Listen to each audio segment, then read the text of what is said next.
Welcome back to the Foundry by Forge College. In this explainer, we're actually pivoting away from the inspector's desk, from our last explainer on Solana security auditing, and we're heading straight back to the drafting table. We are going to master Ethereum contract architecture. If you've ever wondered how these massive, complex, decentralized apps function without, instantly collapsing and draining millions of dollars into the abyss, it all comes down to one thing: composability.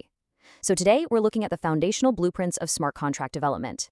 We'll explore the exact mechanics of making those pieces interlock perfectly so your protocol doesn't become tomorrow's cautionary headline. Let's get right into it. Okay, looking at the agenda for these blueprints, we've got 5 key phases. 1. The engineering of composability. 2. Interfaces versus delegate call. 3. Building a modular auction. 4. The composability design workflow. And 5. Our takeaways and next steps. Right. Section 1. The engineering of composability. Let's establish exactly what we mean when we talk about making smart contracts interlock. Think of contract composability like designing interlocking mechanical gears. In the early days of coding, you might have written just one giant monolithic contract that literally did absolutely everything.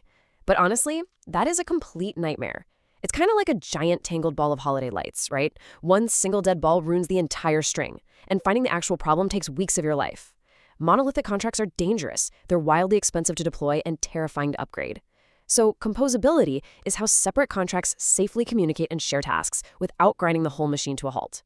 It's all about taking your system's behavior and assembling it from smaller, replaceable, highly specific pieces. That way, you don't break the whole shebang when you just want to update one tiny feature. Moving on to Section 2, interfaces versus delegate call. Let's look at how we actually connect these modular pieces. Okay, so the biggest pain point for beginners is wrapping their heads around state ownership. And this analogy is a real game changer. Interface calls act like placing an external order. It is exactly like ordering a pizza from a restaurant. You ask for the pizza, they bake it in their kitchen, and hand it over to you. You never actually touch their oven. Now, a delegate call, on the other hand, is like letting a contractor into your own house with a sledgehammer. You are taking their instructions, their code, and executing it inside your own contract storage. It's a completely absurd premise, if you think about it. Inviting a stranger with heavy machinery into your kitchen just to bake a pizza?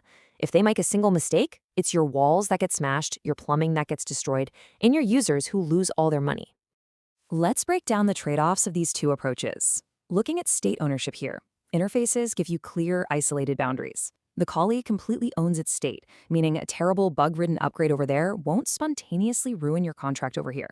At worst, you just get a failed pizza delivery. Delegate call, however, gives you amazing modular code reuse because you're executing inside your own proxy storage. But, and this is a massive catch, it introduces a terrifying risk of storage layout corruption if you aren't extremely disciplined.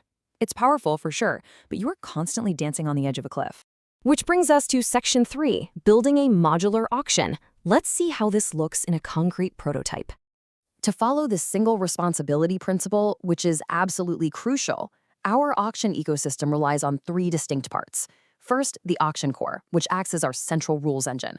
Second, an isolated escrow vault, and this securely holds the actual funds. And third, a read-only price oracle to give us live conversion rates. Keeping these 3 parts explicitly separate is exactly what saves developers from early gray hair during audits.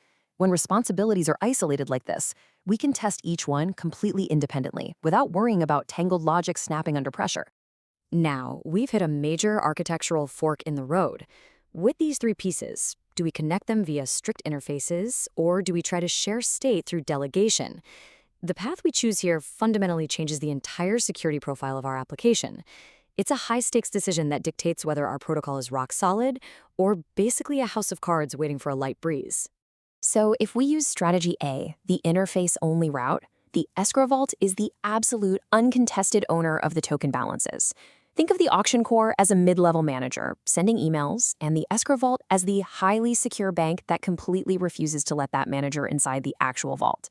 The core just sends transactional instructions, saying, hey, reserve these funds or release these funds.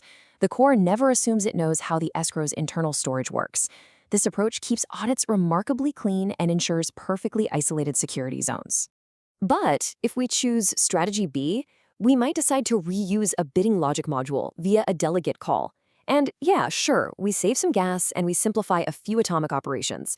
But here is the massive, explosive catch.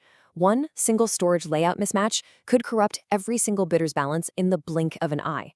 We aren't just talking about a minor glitch here. We are literally talking about draining millions of dollars into a dark forest black hole just because variable A overwrote variable B. No way. For an auction with external custody, strategy A is almost always the safer bet to keep ownership brilliantly explicit. Moving right along to Section 4, the Composability Design Workflow. Time to look at our step-by-step assembly line. Okay, you shouldn't be guessing when to use which technique, so let's walk through this workflow carefully. Step 1. You must strictly define who owns the state with a simple one-sentence responsibility description for each contract. Step 2. Logically choose your integration tool based on those exact ownership rules. Step 3. Draft minimal, explicitly versioned interfaces. And Step 4, which honestly is so often skipped it physically hurts, specify your failure semantics. You need to plan exactly what happens if things go terribly wrong. Like if your supposedly reliable external price oracle suddenly decides one Ethereum is worth exactly one slice of pepperoni pizza, do you pause the system? Do you revert the transaction? Write it down and engineer for catastrophe. Next up is Step 5. You plan your deployment ordering. You always deploy your Leaf modules first. Build that solid foundation before you attempt to put a roof on the house, right? Then you deploy your registries, and finally the orchestrators that connect everything. Step 6. Add loud runtime checks. We're talking assertions that will fail fast and fail loudly if something is miswired. And finally, Step 7, you ruthlessly test your integration by purposely simulating partial network failures and stale data. Honestly, this is the fun part, where you actively try to break your own creation to ensure it survives the real world. Look, if you take one golden rule away from this explainer, let it be this fundamental truth of smart contract architecture. Composability is not merely calling another contract. It is about defining clear ownership. If you've been following our other Web3 content at Forge College, you know we constantly emphasize this. Ownership is the absolute root of all contract security. Finally, Section 5, takeaways and next steps. Let's step back from the drafting table to review these blueprints. Let's quickly lock in what we've engineered today. 1. Deliberately choose your connection technique based on whether you need strict isolation or in-place logic reuse. 2.